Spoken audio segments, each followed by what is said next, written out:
Braving high winds and 90-plus degree heat in May 2012, a group of investigators mounted an expedition to scout the Sipapu, or Place of Emergence, 3 miles south of the Grand Canyon. A 70-foot travertine dome on the Little Colorado River is said to be the entrance to the underground sanctuary where Pueblo Indian tribes believe we were protected from cataclysmic earth changes in the ancient past. The expedition set out to explore the area and find surviving evidence of this alleged underground city said to be inhabited by the Ant people. The team included archaeoastronomer author Gary David, who inspired the trip up to the rim after identifying unusual features at the confluence. Cryptozoologist J.C. Johnson provided security, and his extensive field experience as a Four Corners guide and Bigfoot hunter. Ron and Darlene provided supplies in a well-equipped mess tent. Ron's professional 30 years of aerospace imaging work and the couple's extensive southwestern petroglyph research. Civil engineer Clifford Mahudi contributed his unique indigenous Zuni Indian perspectives. For decades, Clifford worked at the Bureau of Indian Affairs, coordinating and constructing projects on reservations. A spiritual elder, Cliff is an engineer and expert who has spent years assessing North American sacred site usage. Popular author and world explorer David Atcher Childress and partner Jennifer Bohm joined the expedition. David is one of the go-to experts on the popular History Channel program Ancient Aliens, and has traveled the world visiting megalithic sites and investigating ancient civilizations. David has written extensively about the confluence at the Grand Canyon. The team gathered to discuss the first day's scouting expedition. Okay, we're pretty close to the road 6120. We're going to head south on 6120 to try to find what's called the Big Reservoir. On Google Earth you can see this stock tank or some big pond or something. And we're going to head off southwest from there about probably over 4 miles to get to the point where the confluence of the Little Colorado comes into the main Colorado River. And there's also an interesting rectangle that's about 1 mile long and 3/4 of a mile wide. It looks like it was made with tire tracks, but it's a completely straight rectangle. And we've got, you can see some almost like a grid system or a number of lines inside this rectangle. And we're thinking it might be some kind of, well, either some kind of Dene project over there, some farming project, or maybe it's older than that. So we're going to check that, and it's flanking the Marble Canyon, you know, right where the confluence is. And right there at Marble Canyon, where the confluence is, about 2-3 miles north, is where Kincaid found the entrance to the underground city. It's speculated that in that stretch between the confluence and Quagant Rapids, somewhere on the eastern bank there, the cliffs, is where the cave is supposed to be located, according to a number of authoritative sources. And of course, in the same region where this Little Colorado is, you have the Sipapuni, or the Sipapu. Okay, that's where the ancestors came up out of the from the third world to the fourth world, and began to populate the Colorado Plateau. And what do you have to say about that, JC? I'm of the opinion we probably still have inhabitants right underneath us. Sipapu in the Grand Canyon is very important to the southwestern Indian tribes, primarily the Hopi and the Zuni people, because that's our place of emergence after the last catastrophe of the earth, and they stayed in the ground, and this is where they emerged. This is the furthest west we can get to the rim. Okay. And we go up this way, and it's possibly we might be able to hit this road and kind of snake around to here.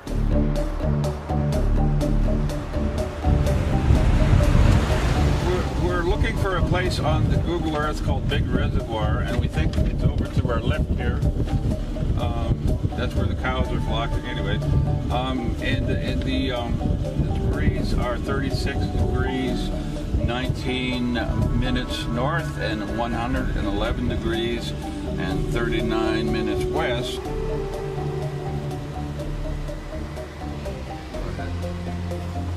We think we might have found a landmark. This might be that lake. Huh? Yeah, we think we found a landmark, so we're checking it.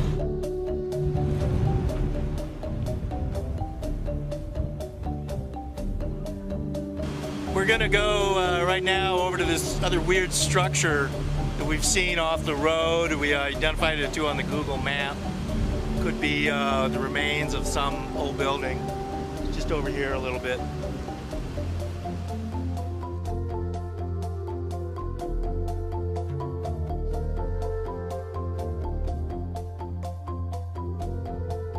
Clifford, what do you think it is? After the emergence, they did not stay here. They probably made some few structures. It was very temporary at that time. It's very difficult for any civilization to have existed here for a while because each one of them were on a migration route. How old is this quasi-megalithic site and why was it built? The stones showed no signs of heavy equipment having been used, yet several weigh almost 2 tons. Megalithic site expert David Hatcher-Childress offered his assessment of the structures. Circular structure here with some pretty big blocks of stone. Limestone, sandstone that's been like flipped up, and these blocks, you can see where they got it. It all kind of came from this shelf right over there, and they somehow broke this up. I mean, it's quasi-megalithic. It's unusual. I'm thinking that somebody did this with like a front loader or a backhoe or something like that. And what they did was they came in here and they were able to break and flip these blocks out. And they came from right around here, mainly this area over here. But it seems like this was a corral. And it's about the walls were maybe, it looks like the walls at one point were around 4, maybe 5 feet high. But I don't know, it seems like it was a corral for sheep. And I think it was made like in the 50s. Yeah, I mean, it's an unusual site. A lot of trouble just to build a sheep pen. It's weird, yeah, but what else would it have been?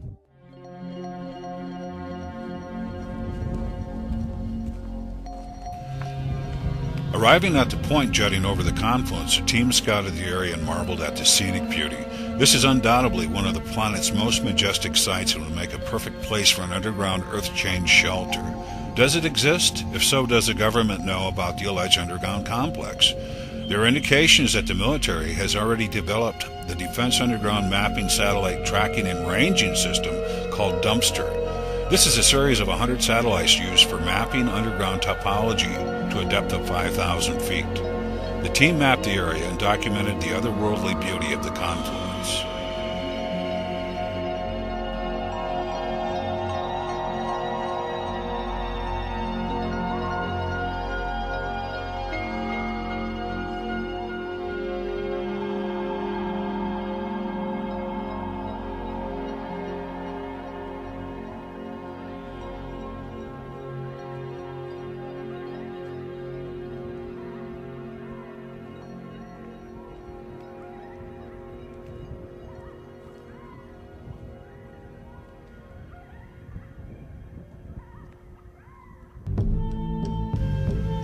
.5 miles south of the confluence up the Little Colorado is a location of the fabled Sipapu, or Place of Emergence. Considered as one of North America's most sacred indigenous sites, this remote location is sacred to the Hopi, Zuni, and other Puebloan peoples, but is under the care and management of the Navajo Nation, who do not hold the area as sacred. Recent attempts by the federal government to take control of the water in the Little Colorado are being challenged by the Hopi. So have attempts to open the area for uranium exploration and mining. A moratorium on mining in the Grand Canyon expires on July 21st, and the Obama administration is under pressure from mining companies to open this sacred area to uranium mining and exploration. The battle lines are being drawn.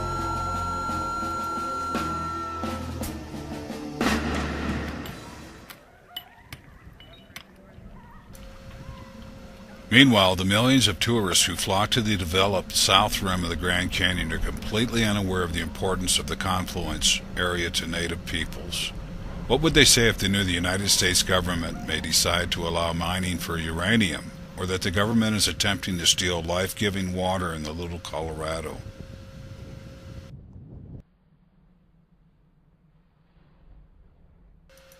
The team's original idea was to scout out potential locations of the underground city entrance in Sipapu with a remote-controlled helicopter, but high winds made this approach impossible.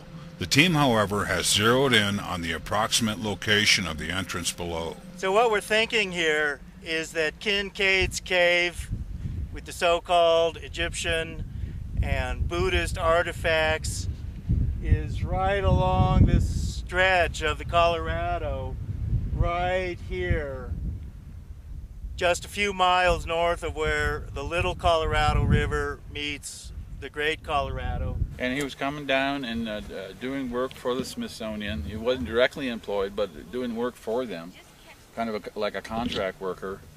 And you know, he. Now, is this mentioned in any of the Puebloan legends? Well, it's all part of the underworld legends that the Hopi have. Okay, this was between third and fourth worlds where they stayed. Coming up from the third world to the fourth world. Now, is this possibly where they were cared for by the ant people? Yeah, The ant people took them into these caverns and taught them how to sprout beans. And now there's a bean dance ceremony in February where they kind of commemorate the role of the ant people in helping them to survive in these caverns during the destruction of the worlds. A couple different worlds were destroyed, one by fire and one by ice. And the ant people took them down into these caves. And, you know, it was... That's interesting, the story of the ant people, how the ant got a narrow waist because the ant people would share their food and cinch their belts up so to accommodate it. And over a period of time, their abdomen got so shrunk that's why the ants now have this hourglass figures, because of shrinking their belts to accommodate the Hopi. Yep, they have the hourglass figure just like the constellation Orion, so I think it's all kind of tied in. This area is probably the most sacred spot for the Zuni and the Hopi, you know, of all the areas around in the surrounding area. This is their Eden, their birthplace. It's the place they emerged from. You know, they emerged out of the earth and came up to this raw world. people. The raw people, or you know, the mudheads. Something with them is mudheads.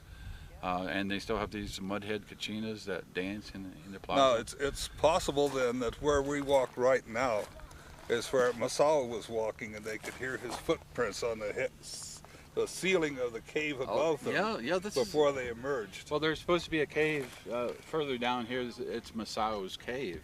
It's an actual location that the Hopi know about, and they kind of steer clear of that cave because Masao is a kind of foreboding, you know, god of the underworld, god of fire, god of death. Powerful god. Supposedly, according to the mythology, the Zuni stayed in there for many years. Generations, right? Generations of at that time there were humans. I mean, what were humans? But because of they've been in darkness, sort of distorted their way of what a human being looks like.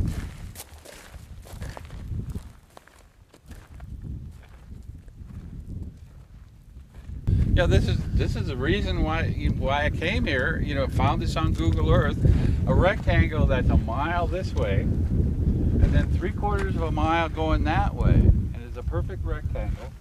And there's also some parallel lines that look like some kind of irrigation ditches, or they go parallel to this road here, and there's another group that goes parallel to this road. So it makes kind of a grid system here.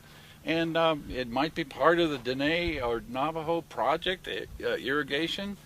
It might be an ancient irrigation system that helped to feed the people that lived in the cave below us. But yeah, when they oftentimes, you know, when they cut a road, I mean, like I say, I mean, here they just drive a grader or bulldozer. Just like I said, all the roads crisscross. You know. outside this, but here's the one. Yeah, this one is like, yeah, straight that way, and it does make a corner right here. So.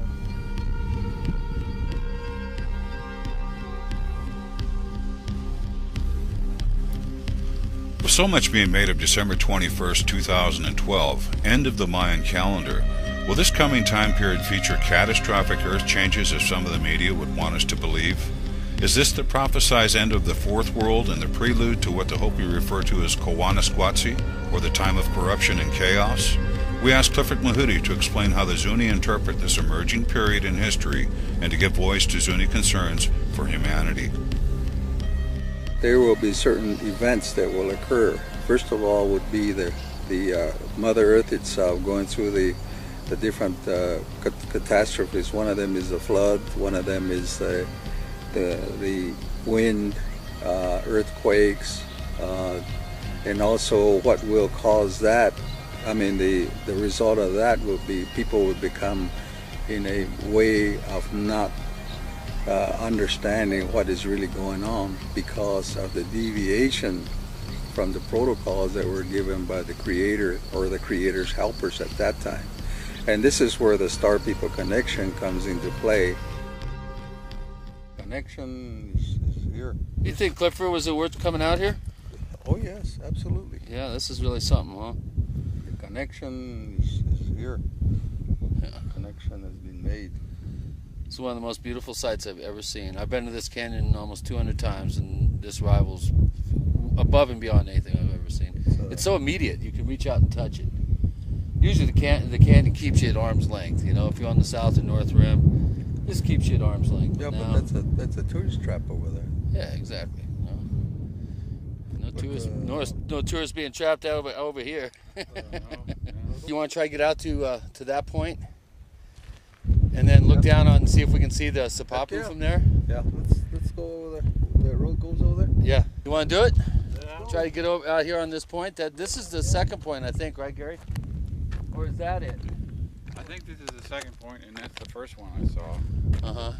The one with the little. Well, this might be a turnaround here. Well, if there's a road that goes over there, we might be able to look down on the Sipapu. Yeah. I think it's not far around the corner there. Yeah, that's probably about the halfway point. Man, it is smoking out here. The team headed toward the top of Salt Canyon, which feeds into a gorge about a half-mile upstream from Sipapu. They quickly found out there are no roads that lead directly to the rim above the place of emergence, and it was difficult to navigate the spider web of four-wheel drive tracks that crisscross the area. They encountered no other vehicles but were buzzed by helicopters as they approached the rim. As they neared the rim, they found evidence of human activity that may be ancient.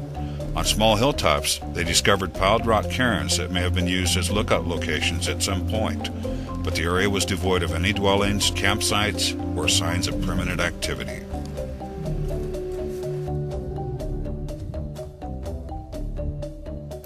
They then documented covert aerial activity taking place in and around one of America's most sacred sites, the Sipapu.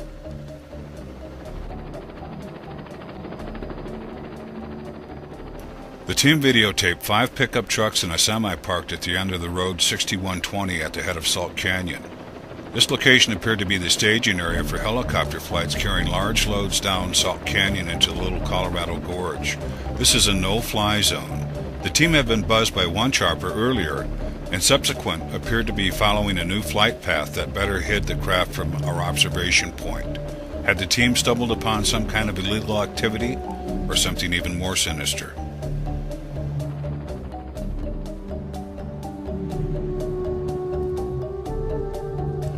What the team witnessed was documented completely by chance. In no uncertain terms, Clifford Mahudi expressed his indignation and consternation to the other team members as he watched the violation of this sacred location. Who is behind this potentially illegal flight activity? Why are these flights taking place? What was being ferried down into the gorge?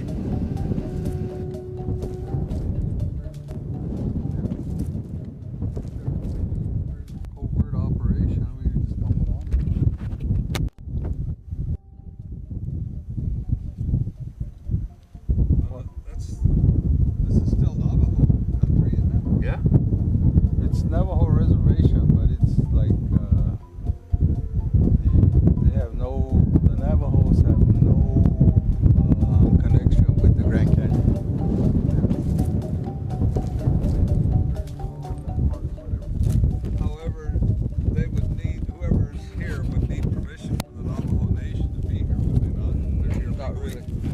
because if it's federal land, the Navajo Nation and all reservations are federal land. They don't have to tell anybody anything. Not the feds are doing it. The feds are doing it. Okay, so if it's a private company, they'd have to get permission. Right. Or park, private company.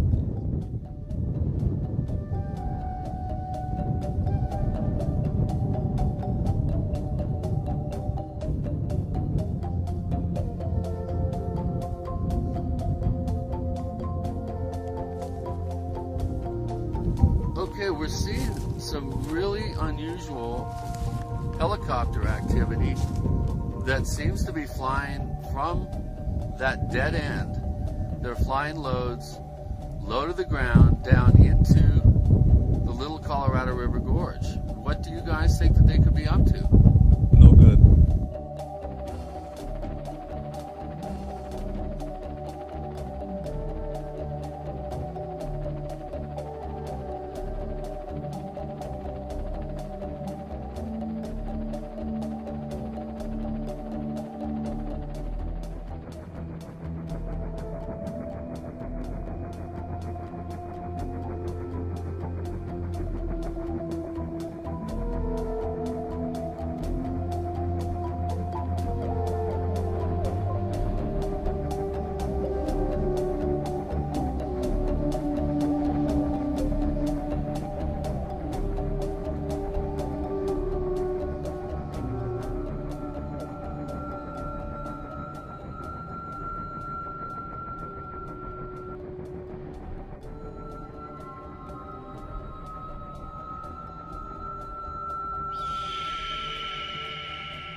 The videotaping of helicopter loads into the gorge pushed the team into high gear after returning from their 4-day expedition to the rim. Gary David immediately discovered that John Kyle had resurrected the Little Colorado River bill in the Senate. The original bill didn't pass, but the new Senate bill, number 2109, would strip the Navajo and Hopi of their senior water rights to the Little Colorado. Then Gary discovered a bombshell. 1 month prior to their trip, the Navajo Nation had quietly signed a memorandum of understanding to develop a $200 million casino to be constructed right at the same breathtaking promontory the team had just visited at the confluence. The casino would include a 1.5-mile tramway that would ferry visitors down to the restaurant at the confluence at the canyon floor. This violates the sacred status of the nearby Sipapu.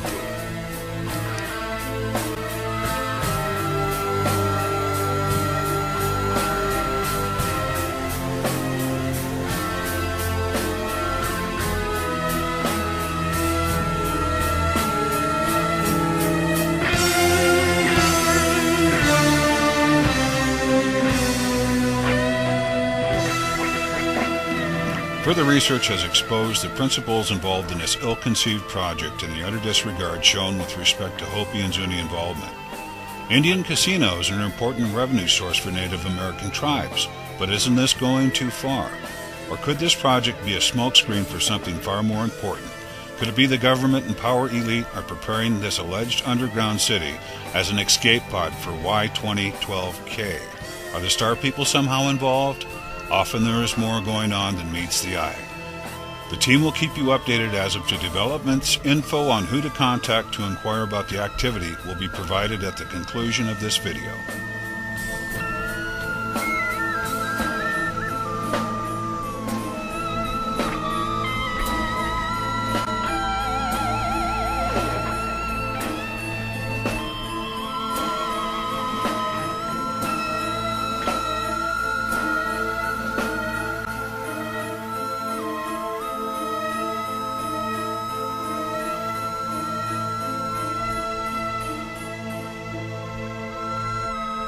Navajos are the ones that are dictating it because that is right on the inside the Navajo reservation.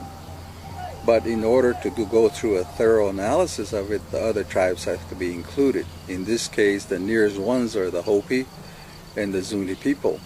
But we also have other Indian tribes that are connected with them, including the ones up in the Rio Grande area, and also people that are inside the Grand Canyon, which are the Havasupais, and also the ones that are downstream from this particular place.